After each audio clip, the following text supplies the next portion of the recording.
How we doing, guys? Welcome back to another episode of the Richie Hicks Jr. Sports Podcast.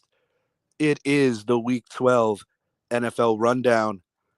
And speaking of running, how about Philadelphia Eagles star running back Saquon Barkley? A performance for the ages yesterday. 302 total yards, 255 on the ground, leading the Eagles to a huge road victory over the Los Angeles Rams in what I deem to be quite the statement game. The Philadelphia Eagles, who I have questioned over the course of the season if they've been truly tested, go into a place and beat a really good football team. The Eagles have answered the questions in my eyes if they are truly a contender. And I believe that Saquon Barkley truly has the ability to be the league MVP. A couple of weeks ago here on the show, I mentioned how running backs in today's times of the NFL very rarely get an MVP award. But this is a special kind of season where I think he is shining at such a level where he has to be in the discussion amongst some of the league's better quarterbacks. Because the God's honest truth is, I believe that Saquon is outperforming from his metric versus their metric, the quarterbacks this year in the NFL. Maybe if the Cincinnati Bengals were having a better season, I think Joe Burrow would be up for the discussion.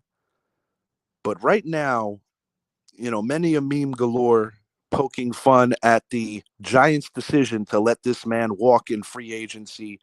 He was immediately scooped up by the Eagles on day one of free agency. And, the bottom line is, what a week. Daniel Jones released from the Giants. He can sign with a team today, and it looks like an opening might be available with the Las Vegas Raiders as Gardner Minshew broke his collarbone yesterday. And then you have Saquon on the same day of football running wild, as I already alluded to, performance for the ages. And the Philadelphia Eagles are in hot pursuit of the Detroit Lions. The game did not come without a loss, as the veteran Brandon Graham sadly will miss the remainder of the year. I wish him well on his recovery. He's not a spring chicken, so I hope that he does decide to return to football activities in 2025 because no one ever wants to end their career in that way. But the Eagles most definitely are positioning themselves to take a legitimate crack at the best record in the NFC, currently held by the Detroit Lions. Other happenings around the NFC East yesterday, got to give a round of applause to the Dallas Cowboys. This is a team that, while they're not exactly mathematically dead, it would be incredibly unlikely for them to sniff a postseason this year. And for them to go in to a game defeating the second place Commanders, who likely have Rookie of the Year Jaden Daniels on the roster, just a dramatic victory. The amount of points scored in that fourth quarter was something absurd. And, what's the value of getting the victory? I think it's pride. Because when you look at these teams in the NFL, and we know that in Giant Country, a lot of people are talking about we got to tank and we got to tank. You never want to tank when you are a professional. Let's make that clear. Whether or not Mike McCarthy is a lame duck coach, I believe he will get fired at year's end. But I think it says something about a team's character when you go in and you take care of an opponent like that. As the Commanders go, Mike Zappi, my co-host, as well as my other co-host, Idris Salam, as myself, we have all said on the air at different junctures of the past couple of weeks that the Washington Commanders are not necessarily a true contender. When you look at the victories this year, 2 one-score wins over the New York Giants, not exactly ultra impressive. A Hail Mary victory over the Chicago Bears. Some of the better teams in the league, they have lost to, and now you can add that to a loss to the Dallas Cowboys, kind of putting them, in my opinion, possibly out of reach for a division title, as Philly already has a game up on Washington head-to-head, and this was a game that Washington definitely needed to stay course with the Eagles. I think it's a great story of what Dan Quinn has done with this team in a short amount of time, and I think this team has a decent chance to be one of the wild cards. But make no mistake, this team has benefited from playing a fourth place schedule as they did finish last year in the division. And I do believe that, they still have a ways to go. This team has not shown me enough to believe that they can win in the playoffs. And, I mentioned some of the quarterbacks on my show as well as in some of my posts on my socials coming out of the draft. Currently, the New York Giants will be picking second if the season ended today. They can jump to first with a Thanksgiving loss to the Cowboys, which I do believe will happen. And it's going to be interesting to see how these quarterbacks arrive in the draft, because I do believe that if this draft was a year ago, some of the top guys in this draft would be late first into the second, possibly third rounders. But because of team need, I do believe that quarterbacks, similar to last year's draft, will be flying off the board quickly. And I think it's worth thinking about just who the New York Giants will be replacing Daniel Jones with. It's obviously not going to be Tommy DeVito for the long term. I think Tommy DeVito showed why he is a backup and potentially a third stringer practice squad level quarterback. Great story last year with his 15 minutes of fame, but the ineptitude yesterday mixed with losing yet another lineman. Now Jermaine Illuminor is injured, joining Andrew Thomas. So the Giants did not have a healthy starting right tackle yesterday, and it showed as the Tampa Bay Buccaneers made short work of them in dominant fashion. And I think the more alarming thing was looking at the defense. Shane Bowen did not make proper adjustments, but bigger than that, it seemed like guys on the Giants defense were literally making business decisions. Kayvon Thibodeau, I understand it was his first came back, but seeing him in open space and just watching guys run past him and just seemed like he wasn't giving a full effort, it's got to be annoying to the fan base. It is annoying to the fan base as I speak for all of us. Got some comments coming in, so a little late on this. I'm doing the show on my phone today because I've been having some issues with my laptop. That's why my camera's off. I'm actually in my den doing this, enjoying the beautiful lake view. But the New York Giants are in utter shambles right now. And I know that it has been suggested by many in the fan base that both Shane and Dable need to go. I genuinely have mixed feelings about it. More strongly that we need to replace Brian Dable. The reality is that after inheriting a soft schedule in 2022, and by virtue of going undefeated against the AFC, which really swung the door open for the Giants to make the playoffs and have an improbable first-round victory over the Minnesota Vikings, who were a 13-win team, the wheels have fallen off. Daniel Jones, even going back to that year, never met his full potential as a passer. Giants did rank fourth in the league in rushing that year between the combination of Jones and Saquon Barkley. And 3 bad picks by Joe Shane over the past few years on the offensive line. And I read an interesting article today which suggested that if the New York Giants would have drafted better on the offensive line, maybe they would have been able to put more money back into some of the stars that have left the building. Xavier McKinney and Saquon Barkley, of course, standing out in terms of that. But a huge offseason of decisions are going to go down in East Rutherford, New Jersey. And I'd be lying if I said I knew exactly what the Giants are going to do. When I look at the talent in this quarterback pool, I am not sure if the value is going in the second round or even the third for a quarterback when it's clear that this team has more issues than just one position. This team needs a cornerback one. This team needs another tackle to help out Dexter Lawrence. And I also think this team needs a little more speed in the linebacking corps. A lot of decisions need to be made. And it was also quite ironic, and it's kind of just been the theme of Azeez Ojulari and Kayvon Thibodeau, that Thibodeau returns from injury, and yet again, Azeez Ojulari is injured. I would be shocked if the Giants bring back Azeez Ojulari. He does hold the rookie record for sacks in a season, since they were counting the sack metric. But sadly, Ojulari, I don't think will fit into the Giants' plans. They flirted with the idea of trading him at the deadline, but they didn't get a package that they felt was suitable enough.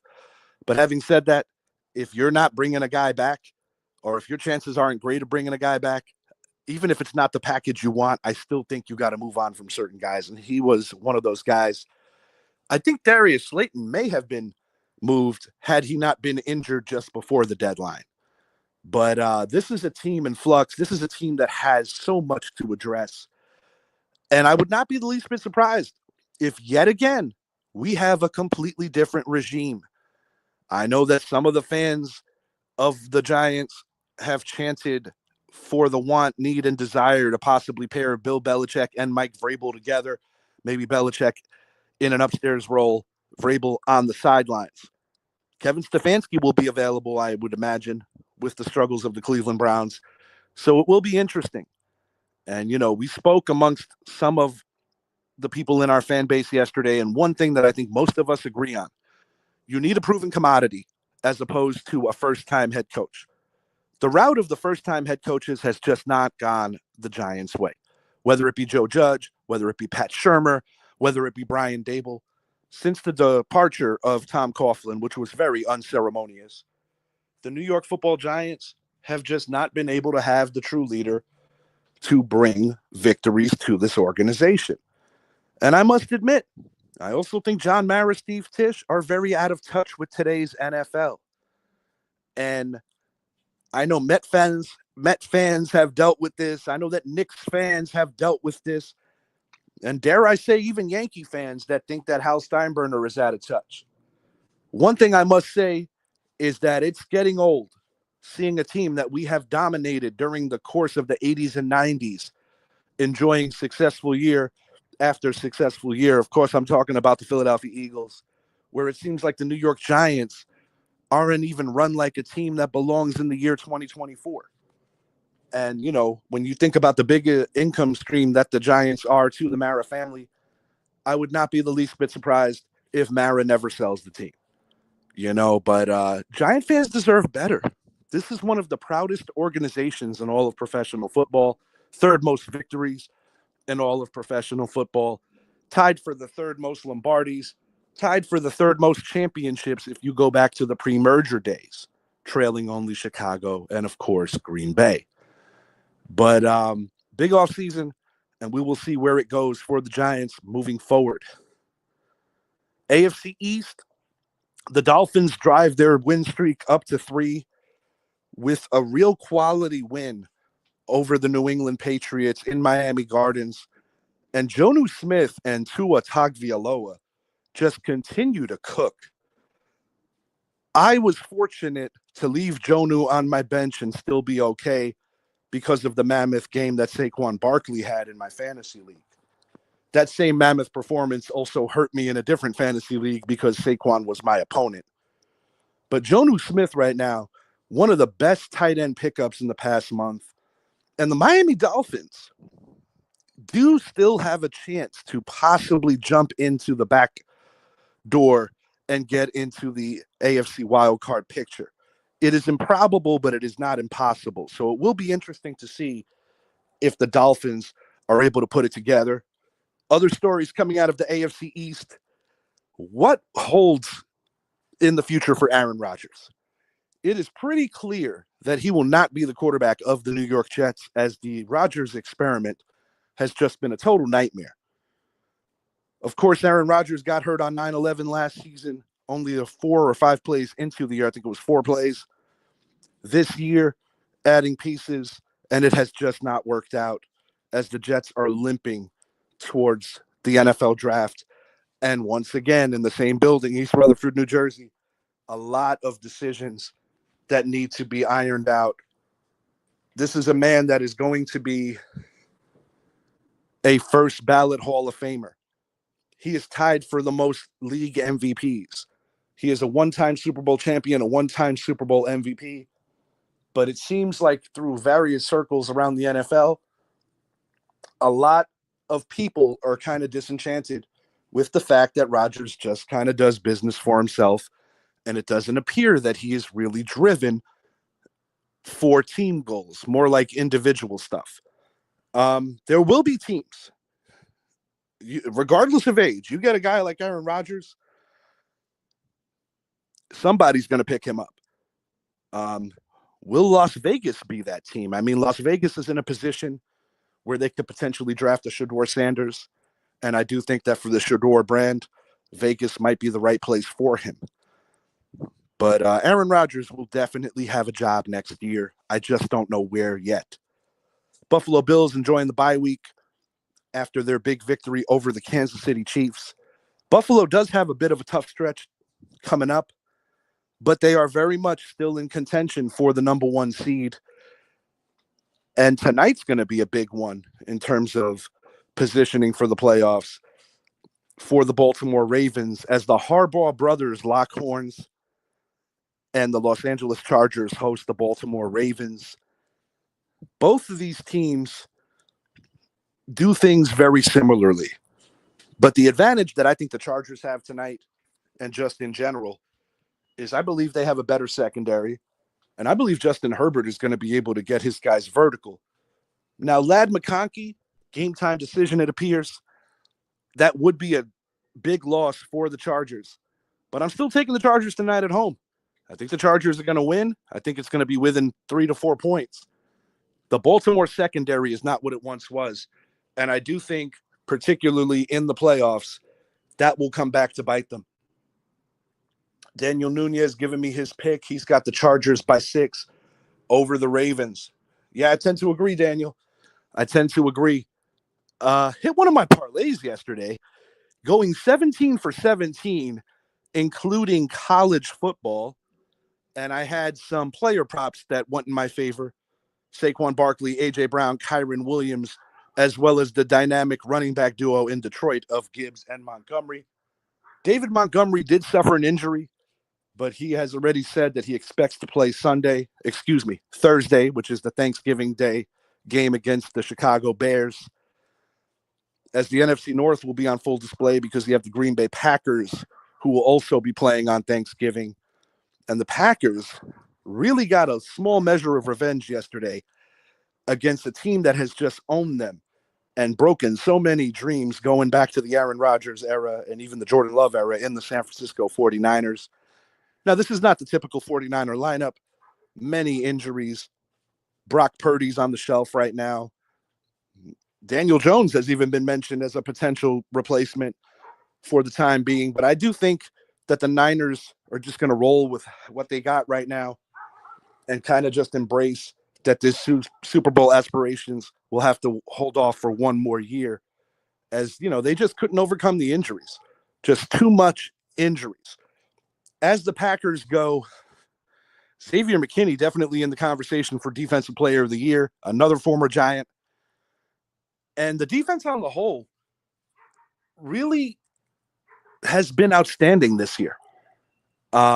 I personally believe that the Packers, the Eagles, and the Lions are the 3 best teams in this conference. I'm sure if you're a Minnesota fan listening to this, you might give me an eye roll. But I do believe that ultimately the Packers will jump to second. And they're going to have an all-important meeting with Detroit, a rematch that the Packers desperately need if they have any intentions of winning that division. Win or lose, I do think Detroit has the inside track to win that division, and I think they will. Detroit has not lost a game since week 2 against the team they eliminated last year in the Buccaneers. And the Falcons, the way they've been playing lately, lead me to believe that the Buccaneers might actually have a chance to somehow come back in that division, although the thing that's working against them is losing twice to Atlanta. The Atlanta Falcons have not played well as of late. They were crushed by the Denver Broncos a short week ago, and the Denver Broncos with Bo Nix, they are doing it, man. Sean Payton is really grooming his quarterback into star ascension. And that's another team, pardon me, the Denver Broncos, whose defense has really been consistent this year. Of course, the Chiefs are chasing a three-peat. And while they haven't been all that impressive in victory, they continue to win. They got the 30-27 victory over the lowly Carolina Panthers. Noah Gray having a big game, hitting the end zone twice. And I believe that if this was a different season where the Chiefs weren't chasing a third straight Lombardi, I believe that some of these other teams in that division would get a lot more recognition talking about the Broncos and the Chargers. But this kind of gives me the vibe, particularly in the AFC, that this could be a year for some wild cards shaking things up. Because while the North is definitely not decided between the Pittsburgh Steelers and the Baltimore Ravens, these wild card teams, I believe, have the ingredients to beat somebody on the road in the playoffs. Because one thing that the Chargers, as well as the Broncos, do well is they take care of the football and they run the ball at an efficient clip. And in the playoffs, those are two big ingredients to pulling off upsets and winning games on the road. So I do believe that potentially what we're watching tonight, you may see a playoff rematch, which would be very interesting. This could be the first of two between the Harbaugh brothers. And the Denver Broncos definitely having a season to feel good about. And they came ever so close to beating the Kansas City Chiefs just a couple of days ago, about a week ago or so. So Denver Broncos are definitely back. They have not been in the postseason since Peyton Manning's final game, which culminated in a Super Bowl victory, the third for them as a franchise. Right now, if I had to tell you in my personal power rankings who I believe the best teams in the league are, it goes without saying.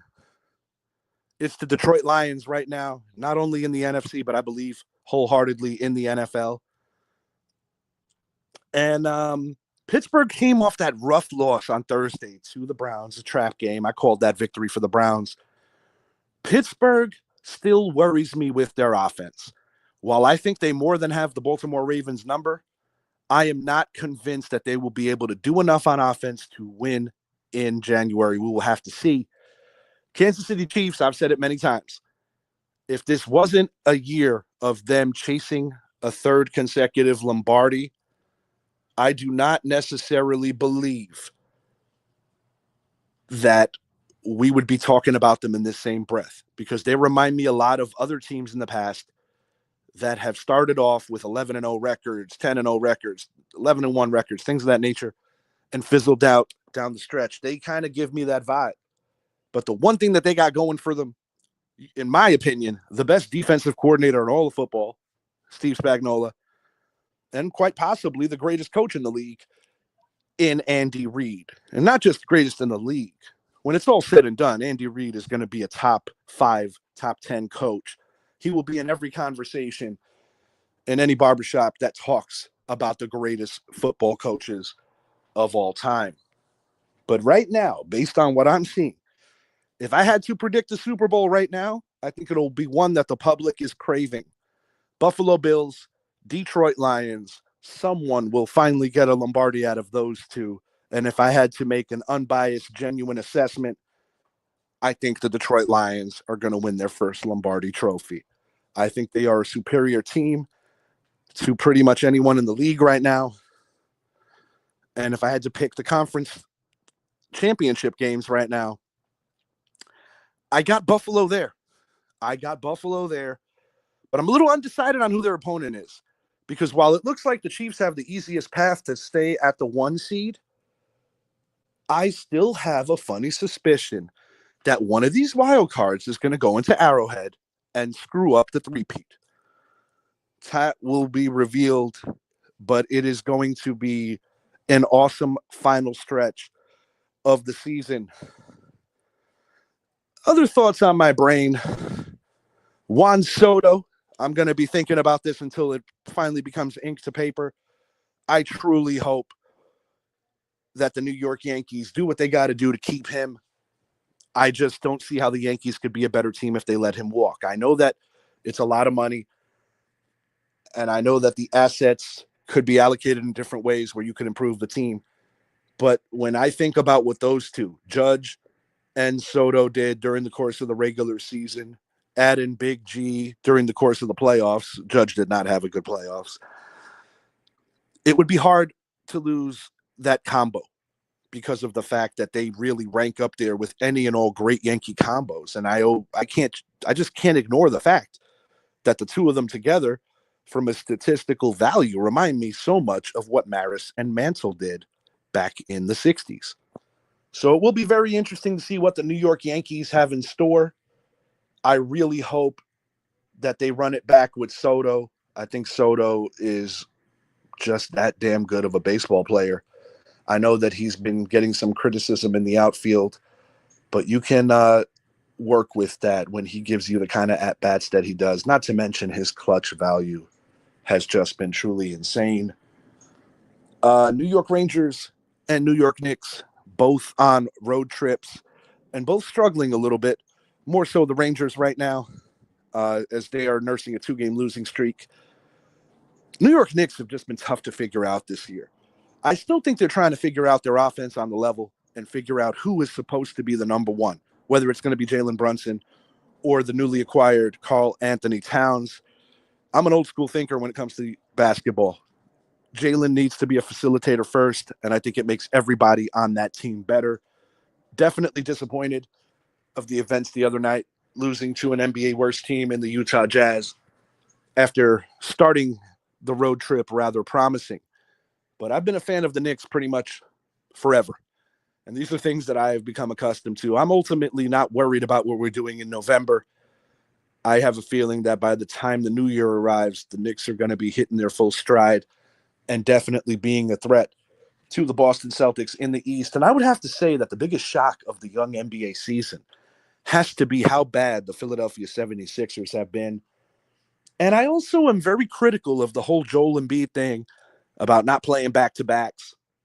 I mean, from a toughness standpoint, this is a guy that was compared to Patrick Ewing, and I had no choice but to give an eye roll. Because when I think about what Patrick Ewing did in his career playing on a partially torn Achilles in game 1 of the 99 ECF, and just being a guy that always played through so much pain, I'm sorry. I don't know why the comparison ever came to be.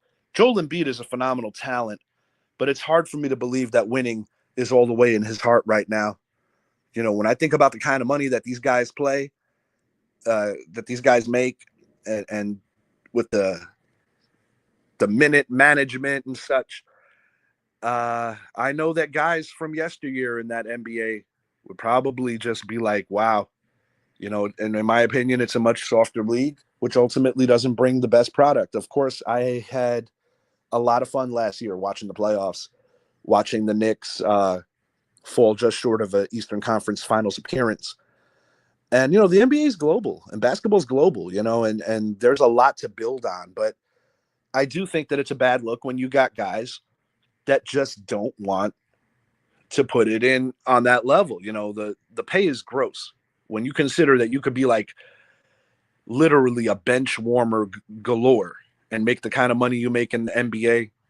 I don't think regular working folks want to hear that, you know, you're tired or you're beat up, but you know, it's a different mindset for sure.